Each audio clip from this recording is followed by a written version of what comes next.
notre mois consacré à la notoriété et à la crédibilité pour nos entreprises. De retour pour cet deuxième épisode avec Adeline, notre experte en relations presse. Et on se focalise cette fois sur un des outils clés, le communiqué de presse. Que tu sois novice ou que tu en aies déjà rédigé quelques-uns, cet épisode te dévoilera tous les secrets pour capter l'attention des médias et faire parler de ton business. Adeline nous partage ses meilleurs conseils pour créer un communiqué percutant et qui ne passera pas inaperçu. Bonjour Adeline, retour dans le podcast puisque c'est ton deuxième épisode aujourd'hui. Bonjour Marine. On a vu la semaine dernière ensemble quel était ton métier. Donc tous ceux qui arrivent sur cet épisode et qui ne connaissent pas encore Adeline, n'hésitez pas à écouter le premier épisode d'abord. Vous allez avoir plein d'infos sur son métier, ce qu'elle fait et comment elle le fait. Et donc aujourd'hui, on parle roulement de tambour. Vas-y. Du communiqué de presse. Voilà, le communiqué de presse, c'est vrai que c'est un mot qui peut parfois faire peur. Mais en fait, c'est une structure. Donc, je vais dire, il suffit de la respecter. Vous allez me dire, oui, mais toi, c'est ton boulot. Mais voilà, je vais essayer aujourd'hui de vous expliquer au mieux comment on fait un communiqué de presse. Parce que dans les médias, il y a quand même des codes. On n'envoie pas n'importe quoi aux médias. Le but, comme je vous le disais la semaine dernière, c'est de décrocher du coup des parutions sur l'éditorial et pas des publi-reportages ou de la publicité. Donc, ce qui veut dire qu'il faut que ce soit une information journalistique, donc neutre. Donc, les superlatifs, les mots qui vont dire que vous êtes les meilleurs, qu'il n'y a que vous, etc. Ça, les journalistes, ils en ont un peu marre parce que c'est pas le but. Le but, c'est d'apporter une vraie information. C'est comment on change le monde, ou ça peut paraître un peu énorme dit comme ça, mais en fait, c'est aussi ce qu'il faut avoir en tête, c'est de se dire, il faut vraiment que je fasse quelque chose de factuel. C'est pas du marketing, c'est bien de la communication. Et donc, le but, c'est d'avoir de l'information. Et la négociation, de convaincre, c'est moi qui vais convaincre les journalistes, mais le texte, il doit pouvoir être repris en l'état par le journaliste, parce qu'on le sait, l'information aujourd'hui, elle va très vite, et on demande aussi aux journalistes d'être de plus en plus rapides dans leur création d'articles, par exemple, ou d'interviews. Donc, c'est aussi quelque chose qui doit être repris rapidement, et puis qui doit contenir quelques éléments clés dont je vais vous parler. Donc, un communiqué de presse, en général, il ne faut pas que ça fasse plus d'une page, une page et demie maximum. En fait, l'idée, c'est que vous ne parliez pas de tout et n'importe quoi. En vous formalisant sur une page, ça vous permet de recentrer aussi sur un seul sujet. Parce qu'on aime tellement nos entreprises en tant que chef d'entreprise qu'on a envie de tout raconter, on est à l'intérieur, on sait, on a envie de tout dire. Mais un communiqué de presse, un sujet, souvent, je compare le communiqué de presse à un article de blog. Un article de blog, on va le centrer sur un sujet. Je crois que tu avais fait un épisode, Marine, sur la saison précédente sur le SEO, si je ne me trompe pas. Voilà, il me semblait bien. Et du coup, c'est aussi le SEO, c'est sur quels mots-clés on va positionner notre article pour essayer de le faire remonter. Là, c'est pareil, c'est sur quel sujet on va positionner notre communiqué de presse. Et un sujet dans les médias, c'est ce qu'on appelle l'angle du communiqué de presse, l'angle journalistique. Une fois que vous avez défini ça, quel est l'objectif, quel est le sujet dont vous voulez parler, on va rédiger le communiqué de presse. Donc, la structure du communiqué de presse, il y aura un titre, donc un titre un petit peu accrocheur, mais comme je vous le disais, qui ne soit pas non plus un titre trop marketé, avec des superlatifs, voilà. On reste aussi dans le factuel, dans le neutre, ça vaut pour tout le long de l'épisode, pour toute la rédaction du communiqué de presse. En dessous du titre, il y a ce qu'on appelle le chapeau. Donc, le chapeau, c'est en fait une sorte de petit résumé qui va directement donner aux journalistes toutes les infos. Qui, quand, où, quand, comment et pourquoi. Ces lignes, par exemple, qui doivent tout ça. Comme ça, le journaliste, il a plusieurs étapes. Dans l'objet du mail, il va savoir s'il a envie d'aller lire le corps du mail. Dans le corps du mail, il va savoir s'il a envie d'aller lire le communiqué de presse. En ouvrant le communiqué de presse, du titre, il va savoir s'il a envie d'en savoir un tout petit peu plus. Il va lire le chapeau. Et si le chapeau, le titille un petit peu, là, il va aller lire la suite du communiqué de presse. Et ce chapeau, en plus, de toute façon, quand c'est de la presse papier ou de la presse web, il est repris. Souvent, c'est ce que vous voyez en italique en haut d'un article en général. Voilà, comme je vous dis, le petit paragraphe de 2-3 lignes. Et vraiment, avec cette structure que je peux rappeler, donc qui, quand, quoi, où, quand, comment, pourquoi. Ça, c'est vraiment les questions journalistiques et qui sont importantes à remettre en haut. Il y a un communiqué de presse. Ça s'écrit aussi d'une façon un petit peu particulière. Ça s'écrit avec la technique de l'entonnoir. Donc, on part de l'info la plus large vers l'info la plus petite. On part du macro vers le micro. Donc, tout ce qui est macro, ça va être le contexte. Dans quel contexte on s'insère? Et là, c'est important aussi de pouvoir mettre des chiffres parce que ça va contextualiser vraiment votre sujet, vraiment d'où vous partez, de quel constat vous partez pour proposer votre solution derrière. Ça peut être, j'en sais rien, les chiffres du chômage, les chiffres de... J'en sais rien, selon quel est votre point. Mais c'est important d'avoir des chiffres. Et donc, qui dit chiffres, dit aussi d'avoir les sources. Donc, idéalement, c'est bien aussi, à la fin du communiqué de presse, de remettre les sources pour les chiffres. Et ensuite, donc, comme je vous disais, on va refaire donc le premier paragraphe, plutôt le contexte. Après, on peut refaire 1 ou 2 intertitres, donc ce qui serait des titres H2, par exemple, sur un article de blog. Et puis, de remettre des paragraphes qui vont vers votre solution. On a constaté ça, le contexte, et notre solution, elle va apporter telle et telle solution à ce point de douleur pour vos clients à vous. Et comment ça va changer leur quotidien, qu'est-ce que vous apportez sur le marché en plus des autres.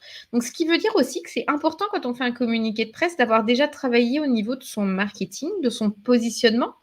Qui sont vos clients? Quels sont leurs points de douleur? Et comment vous voulez parler de vous? Quelles sont vos différences sur le marché de votre secteur? Donc ça, c'est bien aussi d'avoir fait un peu ces démarches-là en amont d'un communiqué de presse. Je suppose que ces démarches-là, elles nous servent aussi à déterminer à qui on va transmettre le communiqué de presse pour s'adresser à la bonne, au bon média. Tout à fait. Je l'ai peut-être pas beaucoup dit la semaine dernière, mais en effet, quand je fais ma veille de médias, quand je regarde quels sont les journalistes, les nouveaux médias, etc., je vais en effet pouvoir après, quand j'envoie des communiqués de presse, les sourcer. Donc vous, c'est pareil, vous allez pouvoir les cibler en envoyant aux bonnes personnes parce que on n'envoie pas. C'est pas parce que votre copain ou le frère de votre cousin voilà, vous a dit que lui, il avait eu tel contact dans les médias, qui vous donne ses coordonnées, que forcément, c'est le journaliste qui est le bon à contacter pour vous. Il faut être sûr que le journaliste traite de votre sujet. Donc, en effet, tout le positionnement amont de votre entreprise aussi au niveau marketing, là, pour le coup, va servir, comme tu le dis, Marine, pour savoir quel journaliste on va cibler aussi en plus du sujet, parce que le sujet, parfois, va donner aussi des médias qu'on va contacter. Je sais que j'ai un client qui est dans l'aménagement de bureaux, dans les travaux, voilà. Et en fait, on a aussi contacté des médias au niveau éducation parce qu'il a mené des opérations dans les collèges pour valoriser les métiers du bâtiment. Donc, c'est vrai que, par exemple, là, lui, c'était pas des médias de son secteur, mais c'était des médias qui correspondaient au sujet de ce communiqué de presse-là, par exemple. Donc, en effet, on cible aussi en fonction de son positionnement. Et à la fin du communiqué de presse, ce qui est important et qui est souvent oublié, donc ça, au moins aujourd'hui, en ayant écouté cette vidéo, vous le saurez, vous ne ferez plus l'erreur, ou l'oubli en tout cas, pardon, pas forcément l'erreur, mais l'oubli, c'est de bien indiquer vos coordonnées. Alors, vous allez me dire, oui, mais Adeline, les coordonnées, elles sont dans mon mail. Mais oui, mais en fait, dans les rédactions, parfois, il y a un système. Quand les communiqués de presse sont reçus, parfois, c'est envoyé sur un pool, par exemple un drive, on va dire, pour vous faire comprendre, où il y a tous les communiqués de presse qui vont automatiquement être envoyés dessus. Et c'est pas toujours le même journaliste qui va le traiter, ou alors ça va être dans 6 mois, ou voilà. Et en fait, du coup, s'il a perdu votre mail, il ne va pas pouvoir vous recontacter. Donc, il faut faciliter la vie du journaliste au maximum. et en lui remettant bien toutes vos coordonnées, donc à la fois un numéro de téléphone où vous êtes facilement joignable, parce que ça c'est pareil, quand on envoie un communiqué de presse, soyez joignable dans les 15 jours qui suivent. Facilement, parce que le journaliste, il va vous appeler, vous ne décrochez pas, il a quelqu'un d'autre sous le coude, ne vous inquiétez pas, il aura appelé l'autre personne. Donc ça, c'est un petit peu embêtant quand même, si Ouais. vous perdez une opportunité. Donc pour maximiser vos chances, voilà, soyez dispo un petit peu aussi quand vous envoyez vos communiqués de presse pour éventuellement pouvoir répondre.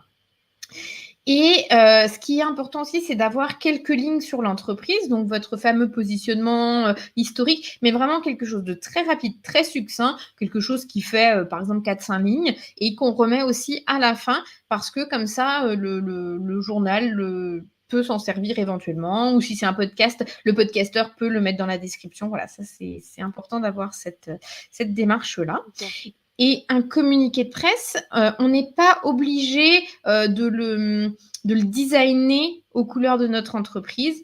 Dans les médias aujourd'hui, il faut aussi que ça aille vite. Et donc, idéalement, vous pouvez faire un Word basique sans forcément que ce soit quelque chose que vous demandez à votre graphiste, par exemple. C'est D'accord. pas obligé. Voilà. Si vous le faites, c'est bien. Si vous le faites pas, il n'y a aucun souci. C'est tout bon. Et un communiqué de presse, souvent, il y a une petite erreur aussi qu'on fait au début, c'est qu'on a vite tendance à envoyer notre logo. Sauf que si on envoie un logo, le média, en fait, lui, il va prendre ça pour du public reportage et il va vous demander de payer.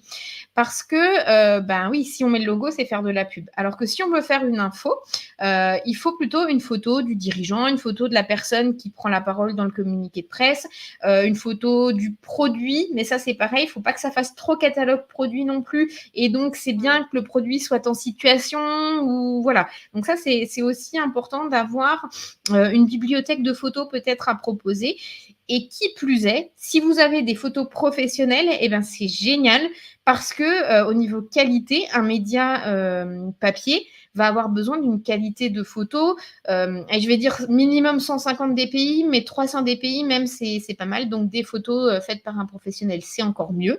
Après, je veux pas que vous vous coinciez, que vous vous disiez ah ben non, j'ai pas de photo pro, je vais pas envoyer de communiqué. Si vous en avez, c'est mieux que rien, mais voilà. Idéalement, c'est bien d'avoir des photos de bonne qualité. Autre petite astuce aussi pour le communiqué de presse, c'est qu'il y ait idéalement une ou deux citations de vous en tant que chef d'entreprise, ou de la personne, par exemple, si vous avez un responsable marketing, ça peut être le responsable marketing, ça peut être voilà, de la personne qui idéalement est le porte-parole de l'entreprise sur ce sujet-là. Donc la citation en italique dans le texte, et avec le nom, prénom de la personne qui est citée, ainsi que sa fonction. Parce que ça, les journalistes ont besoin aussi, qui est de l'humain, ont besoin de remettre des citations dans leurs articles. Donc, comme je vous disais, vu qu'il faut leur faciliter la vie et que limite ils puissent reprendre le communiqué de presse tel quel, mettez aussi des citations pour que ça facilite les choses. Et enfin aussi, au niveau du communiqué de presse, ce qui est important, c'est que l'écriture journalistique, c'est pas l'écriture comme on a appris au collège ou au lycée. L'écriture journalistique, ce sont des phrases courtes, sujet, verbe, complément. Point, sujet, verbe, complément, point, sujet, verbe, complément, point. On n'a pas besoin d'avoir des phrases de 3 lignes. Les journalistes ne pourront pas les reprendre en l'état. Hein, au niveau journalistique, ils apprennent, les journalistes, à faire des phrases courtes. Mais ça vaut aussi peut-être sur vos réseaux sociaux. Par exemple, les réseaux sociaux, c'est plutôt des phrases courtes aussi. Donc j'imagine que si vous avez déjà des réseaux sociaux, vous avez peut-être un petit peu l'habitude aussi déjà de ces phrases vraiment courtes. Alors c'est marrant parce que tout ce que tu expliques, moi ça me fait quand même penser à un CV en fait, hein. Voilà, on a un format qui est, bah, il faut s'y conformer. Effectivement, un CV, c'est une page et c'est pas cinq, etc. Et on essaye de donner des informations un peu en entonnoir. Donc en haut du CV, on remet bien le titre pour que ce soit clair, l'objectif, qu'est-ce qu'on veut atteindre via ce CV, etc. Vraiment, c'est finalement des formats que parfois on diabolise un peu, ils nous font peur, oh là là, mais je sais pas, je le fais pas tous les jours, du coup je suis pas experte, ça va être mal fait. Alors que finalement, si on prend les informations les unes après les autres, bon bah oui, il y a un format à suivre pour qu'il soit compréhensible par tout le monde et pour faciliter finalement la vie du lecteur à qui on s'adresse. Mais bah, au final, on les connaît, les informations qu'on veut mettre, que ce soit à l'intérieur de son CV, on connaît très bien sa vie professionnelle, que ce soit à l'intérieur de son communiqué de presse, parce qu'on connaît bien le sujet dont on va parler. Et donc, on peut aussi se détendre un petit peu par rapport à ça. Oui, il y a un format à suivre, mais finalement, l'expert, c'est quand même nous, du Oui. contenu qu'on est en train de fournir. Ben, tout à fait. Et ça me fait rebondir aussi sur quelque chose. On est expert, mais par contre, le lecteur final, lui, il n'est pas toujours aussi pointu que nous au Mm. niveau technique. Donc ça, c'est important aussi de ne pas utiliser trop de jargon quand on contacte les médias, à moins que vraiment vous visiez que des médias très, très, très spécialisés dans votre domaine. Mais sinon, essayez de vulgariser au maximum. Essayez Ouais. de vous mettre dans la peau de votre petit-neveu qui est au lycée ou au collège, par exemple, pour lui faire comprendre. Mm. Voilà, vraiment, c'est important aussi d'essayer d'utiliser du vocabulaire grand public pour aussi maximiser le chance d'être repris. On n'envoie pas une thèse, du coup. Et des fois, on a du vocabulaire, on a des acronymes aussi beaucoup dans les métiers. Ça, essayez les acronymes de les expliciter au moins une fois, la première fois que vous les citez dans le texte. Et bah, pour terminer notre échange là sur les communiqués de presse, quel sujet on peut fournir dans qu'on peut traiter? Est-ce qu'on a finalement le droit entre guillemets de traiter n'importe quel sujet, ou est-ce qu'il y a des petites règles à suivre pour que bah, les journalistes y trouvent un intérêt et donc aient envie de publier notre article? Super question, tu as raison de la poser, Marine, merci. Alors, techniquement, on peut parler de tout. L'idée, c'est juste que ça ne soit pas trop marketing, comme je vous le disais. Il ne faut pas que ce soit trop pub, il faut que ça reste de l'information. Donc, on peut dire des communiqués de presse, on peut en faire un pour le lancement d'une entreprise, pour un agrandissement d'entreprise, pour le rachat d'une autre société, pour une grosse campagne de recrutement. On va recruter plus de, je sais pas, 50 ou 100 personnes d'un coup. Ça peut être ça aussi. Ça peut être une nouveauté. Alors, nouveauté, attention, hein, vraiment, parce que nouveauté, on aura vite tendance, si c'est une nouveauté produit, à vraiment faire ouais, sa pub. Une nouveauté, c'est qu'est-ce qu'elle va apporter sur le marché. Comme je vous le disais, vraiment à quoi elle va répondre. Donc souvent, par exemple, une start-up, on va dire la nouveauté, ça peut être pour le côté innovation. Hein, sur quoi on s'appuie. Ça peut être une levée de fonds, ça peut être les résultats annuels de l'entreprise. Si vous avez fait une croissance de plus de je sais pas combien de pourcents, ça peut être intéressant de le valoriser dans les médias. Ça peut être le lancement d'un livre, le lancement d'un podcast. Voilà, ça peut être assez vaste au niveau des sujets. Vous pouvez mener une étude aussi. Il y a beaucoup d'entreprises qui font ça et ça plaît beaucoup aux médias de dire on a fait une étude, on a pris un institut de sondage par exemple pour réaliser une étude auprès de 1000 personnes de notre cible. On constate ça. Voilà, ça peut être aussi le communiqué de Mhm. presse que vous pourriez envoyer aux médias par exemple. Et si on se met là justement un peu dans la peau d'un solopreneur, d'un entrepreneur qui a une petite entreprise, donc bon, qui fait pas des levées de fonds tous les matins et qui ne va pas avoir beaucoup de recrutement, en tout cas pas en masse dans les prochaines années, est-ce que du coup on peut bah, parler des sujets qui font notre quotidien, de dire, je sais pas, bah, mon métier, il n'est pas valorisé à sa juste valeur parce qu'il n'y a pas de reconnaissance, de diplôme, etc. Et d'essayer de justement parler de son activité et de la crédibiliser grâce à des articles ou de faire connaître son activité qui n'est peut-être pas très connue. Et c'est aussi ce que j'essaye de faire sur le podcast, de donner la parole à des métiers qui sont moins représentés et moins connus. Voilà, est-ce qu'on peut aller sur des thématiques peut-être un peu plus de notre vie de tous les jours en donnant des exemples peut-être en visant du coup des médias plus dans le local, plus dans voilà, on pourrait imaginer le journal de la ville ou et d'aller sur des thématiques un peu moins grandioses que une réussite incroyable ou une levée de fonds incroyable.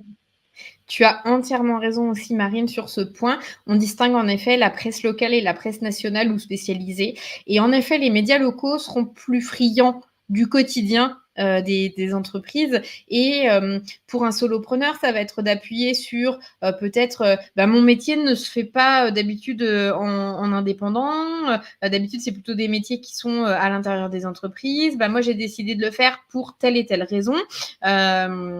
Là, je me rends compte aussi que mes clients, du coup, je peux être plus vers eux. Enfin, voilà, ça peut être aussi un petit peu ces choses-là. Et puis, ça peut être parfois, vous allez peut-être organiser, j'en sais rien, un sommet virtuel aussi en tant que solopreneur. Vous allez peut-être participer à un salon professionnel. Alors, salon professionnel, c'est pas toujours évident d'avoir des articles, mais des fois, c'est bien de le surligner, de le montrer aux médias, parce que s'ils viennent, ils auront ah oui, ce nom-là, on l'a vu déjà passer dans nos mails s'ils viennent au salon, et peut-être que le jour J, ils vont avoir envie de discuter avec vous parce que ce sera le complément de vous avoir vu en face. Donc ça peut être pas mal. Ça peut être aussi au niveau des salons professionnels si vous faites une conférence. Ça peut être peut-être un cas client aussi. Ça, c'est intéressant parce que vous allez bénéficier de la visibilité de votre client. Admettons, en tant que solopreneur, vous avez signé une belle entreprise de votre région. Vous avez obtenu des résultats ensemble. Ça peut être aussi de faire un communiqué de presse un peu cas client. Donc ça peut être pas mal. Bien sûr, avec l'autorisation de l'entreprise et idéalement, d'avoir une petite citation aussi de la personne de l'entreprise avec laquelle vous avez travaillé, soit le dirigeant, soit le service concerné. Et comme ça permet, c'est tout bénef pour votre client. Ça veut dire que ça va aussi lui faire de la visibilité. Et comme je vous dis, vous, si c'est une entreprise aussi assez chouette, ça va vous permettre aussi de démultiplier votre visibilité parce qu'en fait, on fait le focus finalement sur le client et l'air de rien, on parle de vous. Ouais, super. C'est aussi de trouver des petites ruses comme ça pour arriver dans les médias. Et puis, peut-être que vous avez une saisonnalité aussi. Peut-être qu'en tant que solopreneur, vous êtes très centré sur la période de la rentrée, sur la période de la fête des mères, sur j'en sais rien. Enfin, voilà, peut-être que vous êtes lié à une des fêtes en particulier dans l'année. Donc ça, anticipez-le aussi et de vous dire, peut-être que les médias locaux, ils vont faire, je sais pas, je dis une bêtise, mais si vous êtes une femme entrepreneur, peut-être que les médias locaux vont vouloir aussi faire un focus pour la journée internationale des droits des femmes le 8 mars, un focus sur les femmes entrepreneurs de la région. Et faites-vous connaître en amont, peut-être un mois et demi avant. Tiens, si vous prévoyez du contenu là-dessus, ça peut être pas mal. Et en tant que solopreneur, au moment du lancement de l'entreprise, ça peut être pas mal. Si vraiment vous n'avez pas fait de communiqué pour le lancement de l'entreprise, ça peut être à une date anniversaire, au bout de 6 mois ou au bout d'un an aussi, ça peut être un tel a lancé son entreprise pour faire ceci ou cela. Super. Ça conclut notre deuxième épisode sur justement cette thématique de comment développer cette notoriété et cette crédibilité grâce aux relations presse. Mais on te retrouve dans un troisième épisode pour continuer à parler de ce sujet et à voir comment on peut s'en emparer quand on est entrepreneur. Dans ce troisième épisode, on va faire un petit focus sur les compétences que on peut retrouver chez toi, dans ton métier en tout cas, et comment est-ce que ça peut nous servir en tant qu'entrepreneurs qui avons peut-être jamais réfléchi à ce sujet-là. À bientôt, Adeline. Et voilà, c'est déjà la fin de cet épisode. J'espère que tu as apprécié autant que moi cette conversation enrichissante. Je suis Marine, consultante RH et facilitatrice de succès pour les indépendants passionnés. Mon rôle, révéler tes compétences clés et t'aider à bâtir l'équipe parfaite pour réaliser tes rêves. Si tu souhaites en savoir plus sur comment je peux t'aider à libérer ton potentiel, révéler tes compétences ou optimiser ton organisation, contacte-moi via les liens en description. Tu y retrouves aussi toutes les infos concernant notre invité du jour. N'oublie pas de t'abonner au podcast pour ne manquer aucun des prochains épisodes et partage-le autour de toi pour m'aider à grandir. Si tu as des questions, des commentaires ou si tu souhaites partager ta propre expérience, n'hésite pas à me contacter.